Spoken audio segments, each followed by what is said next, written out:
Hello everyone, I am Rashi Goel and I am pursuing BA-LLB from University of Petroleum and Energy Studies, Dehradun. And currently I am a legal intern at LEXIS and Company. So in today's video, I'll be talking about voluntary non-fit injuria. So in voluntary non-fit injuria, a plaintiff voluntarily suffers some harm. He has no remedy for that under the law. And he is not allowed to complain about the same. The reason behind this defense is that no one can enforce a right that he has voluntarily abandoned or waived. Consent to suffer harm can be expressed or implied. For example, when you yourself call somebody to your home, you cannot sue your guest for the trespass. Or suppose if you agree to the publication of something you were aware of, then you cannot sue him for defamation.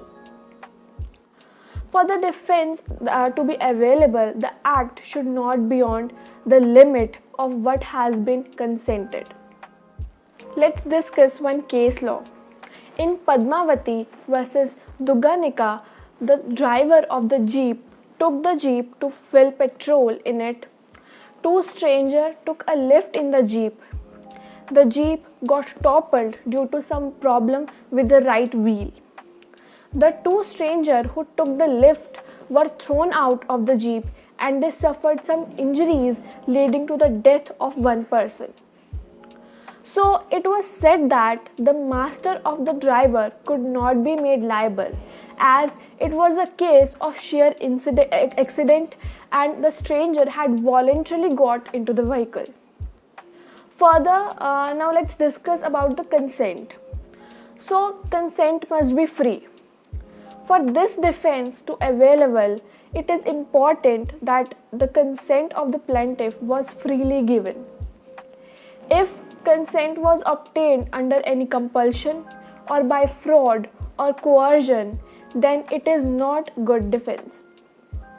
The consent must be given for an act done by the defendant.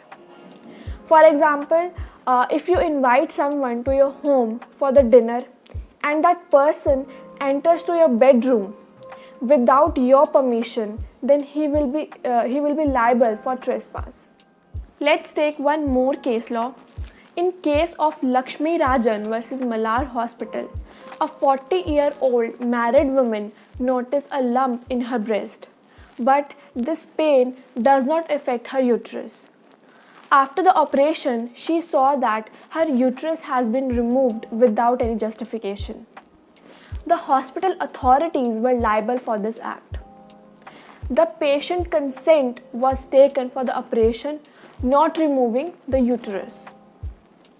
Also, if a person is not in a condition to give consent, then his or her guardian's consent is sufficient.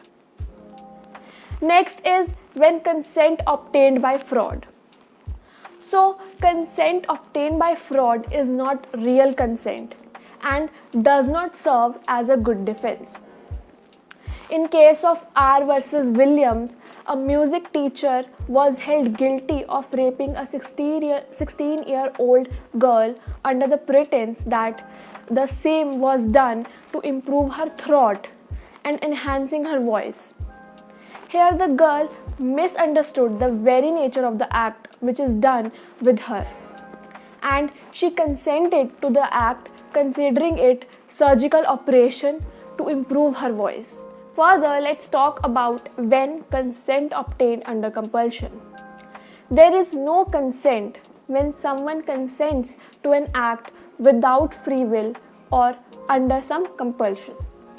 It is also applicable in the cases where the person giving consent does not have full freedom to decide.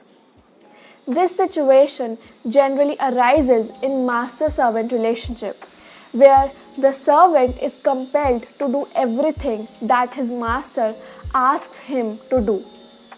Thus, there is no applicability of this maxim, that is, voluntary non-fit injuria. When a servant is compelled to do some work without his own will.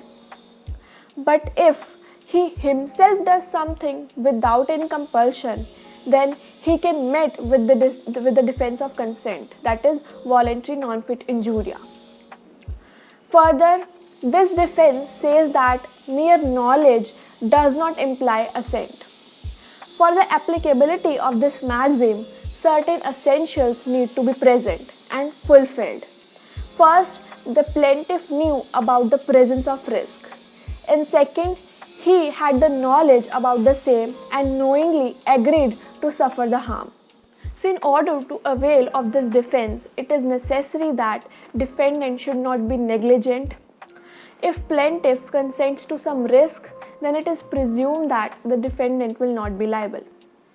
For example, when someone consents to a surgical operation and the same becomes unsuccessful, then in this case the plaintiff has no right to file a suit against the surgeon.